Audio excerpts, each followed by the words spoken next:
Hey everybody, Tom Barnish, Chicago scene, enjoying the Griswold family road trip, so to speak. I am here at Bel Air, Michigan, and that out there is Bel Air Lake. And I'm at the Shanty Creek Resort. It sits on Bel Air Lake, which also beyond that is Torch Lake, and beyond that is Traverse City and Lake Michigan. But Shanty Creek is a golf village in the summertime, and in the winter, you get to enjoy these slopes. Right now, you can do some volleyball, but this is the tubing hill here, but there's the lake back there. There's trails and everything around you. And if you know the song by Kid Rock called All Summer Long, he sings about this particular spot. He's been known to be walking around these parts doing some golfing on the resort and whatnot. Other folks like Eminem, even Bruce Willis and Demi Moore, they've all been out here enjoying all sorts of fun stuff. I'm enjoying the pool and the lake and ice cream and the whole thing. I'm gonna talk to Chris, who will give me the rundown on this awesome resort for the Chicago scene. And then this is the first stop. Next stop, Muskegon, Michigan. So that's all coming up right now in the Chicago scene. It's almost like the calm before the storm as people are ready to come out and enjoy the pool. It's a little early in the morning, and then you got this beautiful lake view back there. And I got my friend Chris here. How you doing, Chris? Excellent. Thanks for having me. Thanks for joining me for this. I appreciate it. So Shanty Creek Resort, we're in northern Michigan, a couple hours south of Mackinac, right off of the Traverse City Bay area, correct? Right. So effectively, we're approximately the midway point between Traverse City and Petoskey, which are two of the larger towns here in northern Michigan. And as far as destinations go, we're almost the midway point between Mackinac Island and the Sleeping Bear Sand Dunes. So in a lot of ways, we've become a pretty decent base camp for an awful lot of reasons people come up north. Yeah, I did the Sleeping Bear Dunes last summer, and Mackinac for that matter. So this is I'm adding more checklists to my list here of things to check off in Michigan. But tell me about your resort. I mean, you are it is summertime right now, so you have a lot. You said you're like a base camp for people exploring the trails around here and the lakes, because there's a few lakes around here. Among other things, though, wintertime is really where things get real hopping around here, based on what is going on behind you, right? So the 12 months of the year, yeah, it is certainly a four-season resort. We're here in Bel Air, Michigan, like I say, and the resort itself is a big property. It's nearly 5,500 acres. We have 3 villages of lodging and dining, and then interspersing through all of that is recreation, 4 seasons of recreation. There are 5 golf courses here at the resort, including a Tom Weiskopf and an Arnold Palmer course. Both of which are traditionally ranked in the top 25 of Michigan's public courses. And then behind me you can see this is Lake Bel Air, and it's among the chain of lakes, which is 14 lakes that are all interconnected by various rivers that create the chain, both a northern and a southern chain. But you know, for summertime guests and the boating and the fishing and the water sport, and you know, a couple years back, Kid Rock put out a song called what was that? All Summer Long. Yep, and I was singing that yesterday on the boat ride. It is about spending time on the Torch Lake Sandbar. Yeah, I heard. Well, I mean, since you brought it up, Kid Rock and even people, if they know Eminem, they are frequent visitors of this area and that particular lake, and among others, I bet. Kid Rock was here, I think, 2 or 3 weeks ago, maybe 3-4 weeks ago, playing a round of golf on the Cedar River course. Yeah, I mean, so this is you have a lot going on here. But talk about what this place looks like, come fall time, because I mean, imagine the colors behind you, they change, and it's a beautiful place to be for the fall and then into winter itself. I think a lot of folks don't realize it, but we're on the 45th parallel here, which is the same parallel that the fall colors that occur in New England. And so if you think of New England as a place for fall color, certainly northern Michigan is right there.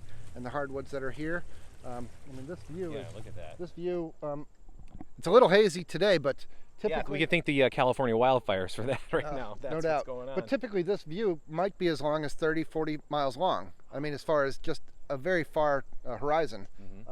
So yeah, this view from the Lakeview Hotel, it changes throughout the year. When it is covered in white, it's beautiful for snow season, and again, the fall colors are spectacular. For people who want to do the skiing here later on this year and early next year, how many slopes do you have? How does that work? You got tubing and stuff like that too, right? So yeah, the Alpine Tubing Park is directly behind us. This is one of our 2 ski hills. The bigger of the ski hills, known as Shush Mountain. That's this logo here.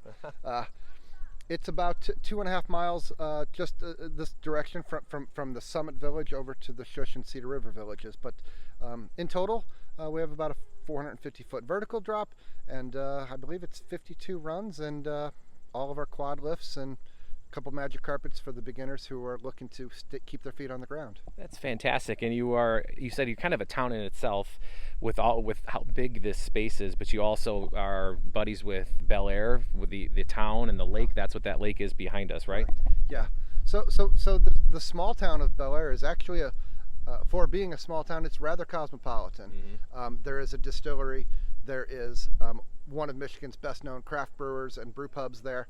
There's a wine bar, and then your typical tavern and whatnot. There's of course the ice cream shop that every up north town has, and a really great place to rent a bike or a kayak. So ways to get out on the trails or on the water too. Yeah, and Torch Lake, not that far either. It's about 9 miles from here, thereabouts, and it's the same kind of vibe of the lake life where you have different places to eat, ice cream places, the dockside, which is one of the restaurants that's on the lake, which is I think that's few and far between as far as restaurants on the lake itself. It's right? true. There aren't many, and dockside is certainly for us and for our guests experience a huge win for us because, as you say, there aren't many. And the setting at the dockside is really cool. You get to sit and watch the boats as they come in and out of Torch Lake and into the Clam River area, and it's just it's part of the experience of being up north. Yeah, and look at this. There's another part of the experience of being up north. This is what you do in the summertime down at Tubing Hill, folks. You just run as fast as you can until you almost fall down, because that's what you do when you're a kid, right? So good stuff. Yeah, right? Absolutely. Yeah. For people who want to come by here and check out this place, what's the best way for them to find information about you guys? So everything that we can tell you is on shantycreek.com. And then from there, various phone numbers to call our reservations department to find lodging or to get other information about things like golf, rounds of golf and lift tickets, depending on the season you're coming. What about social media stuff? We've got a Facebook, we've got an Instagram, and we can be found on YouTube. Those are the primary spots we are because we are so visual and so imagery based. Those are the safest spots for us to be. Well, thank you very much, Chris. I appreciate it. I think some of those people might be my actual family running away from me, so I'm gonna go join them. But I think the lake is calling me later, and definitely this pool over here, because I did that a little bit this morning. Looks like it's gonna get busy here in a second. So I'm gonna leave you to it and I'll let you get on with your day. I appreciate it. Appreciate you having us. Yeah. All right, I made it from the shores of Bel Air Lake to the shores of Lake Michigan. I'm Tom Parnas, continuing the Chicago scene here in Muskegon, and I gotta say, this area of Lake Michigan is absolutely beautiful. It's about as far north as Milwaukee is, and Milwaukee's right across the lake. In fact, you can take a ferry from this side of the lake to the other, so it gives you an idea. It's about 3 hours from Chicago. It's a former logging town where a gentleman who started here made his fortune after the Great Chicago Fire because he had the only surviving lumber mill on the other side of the lake, and that helped build the Chicago that we know and love today. But this area, though, Muskegon, the beachfront, is absolutely stunning. It kind of gives you a little bit of a California vibe, but only 3 hours away on a car, not 3 hours away in a plane. But they really have done a great job down here to develop their beach life, and as you can see here, just a ton to do. People walking around, all sorts of water sports activities. And this old lumber town has definitely come around because they have tons of public artwork, which I'm going to show you here in a second. And a lot of firsts happened here. I got to say, the invention of snowboarding happened here. There is a huge maritime exhibit here where they really celebrate the history of the American Armed Forces along with just the maritime history of Lake Michigan. And they got a bunch of other things. They got their Michigan Adventure Park, a whole ton of things that I'm going to show you here in a second. I'm standing behind this because the wind is incredibly loud and windy, so I'm trying not to have it ruin my microphone at the moment. But I'm going to head over and check out some of the public art right now because I think it's wonderful to check that out. But this is the second leg of the Chicago scene, so we're going to scope out an area where Buster Keating used to be, along with the invention of snowboarding. I'm going to explain all that in a second here on the Chicago scene. First, let's enjoy this one more second. All right, so now I'm picking up in Muskegon. I made my way down from Bellaire Lake to Muskegon in this old logging town, which is about as far north as Milwaukee, but on the Michigan side. And then you see stuff like this when you walk around there downtown. This is part of the West Michigan Pike. It's a mile marker and basically started in 1913 in Muskegon by their chamber to get their slogan out there, Chicago to Mackinac, Lakeshore all the way. That was their reasoning to get all the people in Chicago to come vacation up in Mackinac Island. And they have tons of other local street art. They have a bust of President McKinley, the president that was assassinated. It was the first bust created right after he was assassinated. The sculptor rushed to get it up there. Got criticized a little bit because of the way it looks, because it's true to form, some say, and that, you know, it's a little overweight. He's got a double chin, but it is the first one that was put out afterwards. About $30,000 it cost at the time to get it done, which is almost $1 million today. And you have all this other street art that they have in their downtown area. So that's what I'm showing now, which is this right in the center of town right here. But then I have something really cool I think people from Chicago will really love. And it's this one that I'm coming up to right here. That is a bust of Buster Keating, the silent film director, actor, writer. He did it all. And there is a bust of him out here right outside the theater. And this is where Buster Keating used to summer. He used to hang out here back in the day. And look at this beautiful street work of his. The renowned actor filmmaker who called Muskegon home, best known for his silent film comedies and deadpan delivery, Keating's long career began in vaudeville at 3 years old and included television, Broadway, and modern film. And to quote the great Roger Ebert, Keating's extraordinary period from 1920 to 1929 make him arguably the greatest actor-director in the history of movies. So that is something that you can see here right behind me. I mean, it's amazing what it's still here.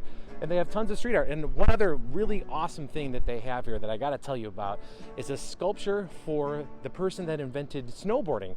The Turning Point right here in downtown Muskegon. It's the birthplace of the snurfer and the sport of snowboarding. And on 1965, Sherman Poppin fastened a pair of children's wooden skis together for his daughter so she can surf down the snow-covered sand dunes. And his wife, Nancy, named the new activity Snurfing. And in 1966, they brought the toy to market by the Brunswick company called the Snurfer. And then in the 60s through the 80s, it got to be a little bit bigger, a little bit more competitions in the world. And by 1980, snurfing enthusiasts had transformed the snurfer into snowboarding. And in the late 90s, Poppin was acknowledged as the grandfather of snowboarding. And in 1998, snowboarding became an Olympic sport. But I think it's practical to say that the first ever snowboarder, though, was his daughter, because she was the one who went down the slopes first on the snurfer that is now called the snowboard. So I think that's pretty cool. So that's what this is right here. We'll see what we get into tomorrow. My family's waiting for me to eat because I've been doing this video for a while. They're right there patiently waiting for me to eat. So we're gonna go do that now.